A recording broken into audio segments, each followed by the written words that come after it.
If everyone can just, if you could just turn off your flashlight, Habibi, and put your phones away for a few minutes.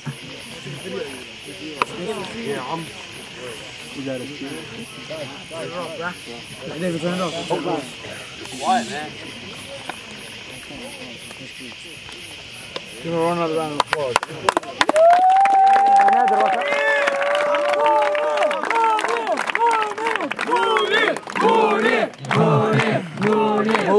I've been in charge of the youth committee for the past 2 years. And I decided to step down.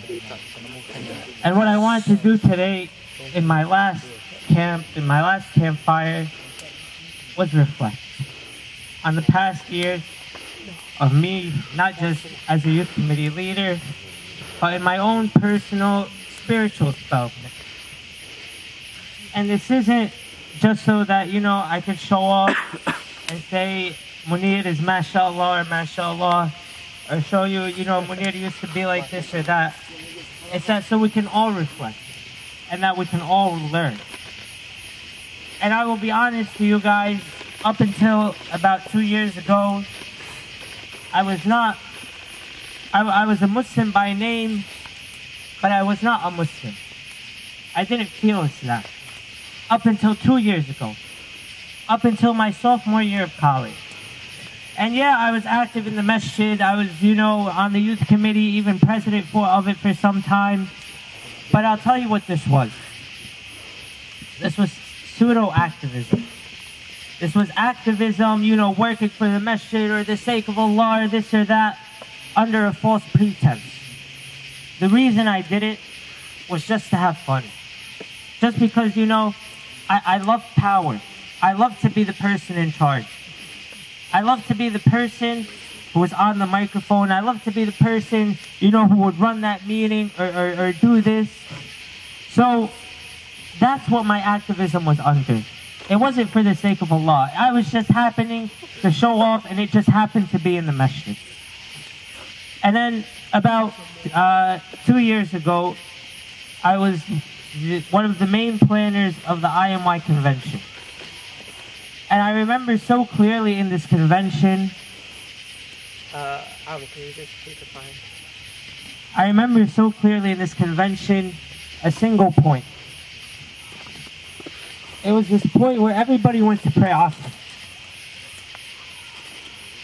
And as everybody was going to pray Asr, I said, I pray later, I'll pray later. And I remember to this day that I never prayed that Asr.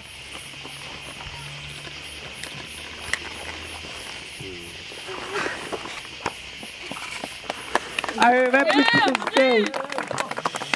remember to this day that I missed that salah.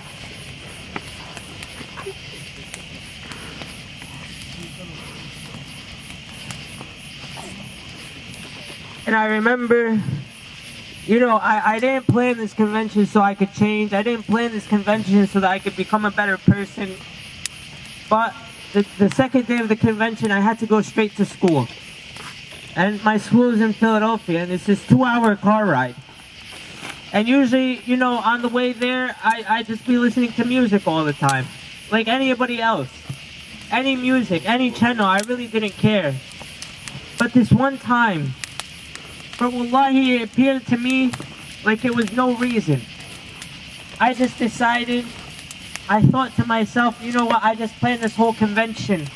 On this 2-hour car ride, maybe I just shouldn't listen to music this time. Maybe I should just play Quran for once. And I dug through my car. And I found this old Quran CD. And I just played it. And after a few minutes, I really didn't like it. So I just turned it off. And I went the whole car ride, literally just quiet, in complete silence. Now, I stayed in this period for a long time. There was a long time where I would listen to music, and then I would try to listen to Quran, and then I would just go and turn off the Quran and staying quiet. And slowly and slowly and slowly, just over the period of months, for no reason. It's not like I wanted to change. It's not like I wanted to become a better person. But I would just start listening to Quran a little more and music a little less. Quran a little more and music a little less. And I remember one day, I'm listening to Surah Qaf. And I'm listening and I hear this one ayah. يوم نقول لجهنم هل امتلأت وتقول هل من مزيد. The day when we will ask the hellfire, are you full? And it will ask, is there anyone left? And it will ask, is there anyone left? Now, I didn't know what this verse meant, but I just remember walking and I would just hear this ayah in my head. I would just hear this ayah. So I finally decided, and at this point I still didn't understand a single word of Quran.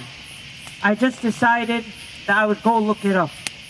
يوم نقول لجهنم هل امتلأت وتقول هل من مزيد. The day when we will ask the hellfire, are you full? And it will reply, is there anyone left? And I was just shocked. I fell in love with this ayah. And what I saw myself was, I would just keep listening to Surah Qaf over and over and over and over, to the point where I memorized it. And then I saw a change. I would listen to another surah. I would listen to Surah Al-Muddathir, where Allah subhanahu wa ta'ala says, يَوْمَ نَقُولُ قَالُوا مَا سَلَكَكُمْ فِي سَقَرٍ. When the people of hellfire will ask the people of Jannah. When the people of Jannah will ask the people of hellfire, what made you of the people of hellfire? And the people of hellfire will say, لَمْ نَكُ مِنَ الْمُصَلِّينَ. We were not of those who prayed. We were not of the ones who prayed, and that's why we are in the hellfire. And I remember just listening over and over and over and over to this, to Surah Al-Muddathir, that I just memorized it. And it's ongoing. I just keep going on, hearing a different ayah and memorizing it. Hearing a different ayah and then just memorizing the entire surah. And I remember this chain reaction. And every time I would go look up this word or look up that word and do this and do this. And subhanAllah, I just fell in love with the Quran. I just fell in love with the Quran to the point where it was something that I needed to live. Something that I needed to breathe. Something that I needed just to go on with my day. Like I couldn't wake up without hearing it. And I couldn't go to sleep without hearing it. Something to the point where I listened to the music that I used to listen to, and I would hear it, you know, when you go into a store and they're playing it, and it makes me angry. It makes me angry that I have to hear this filth, that I have to hear this garbage.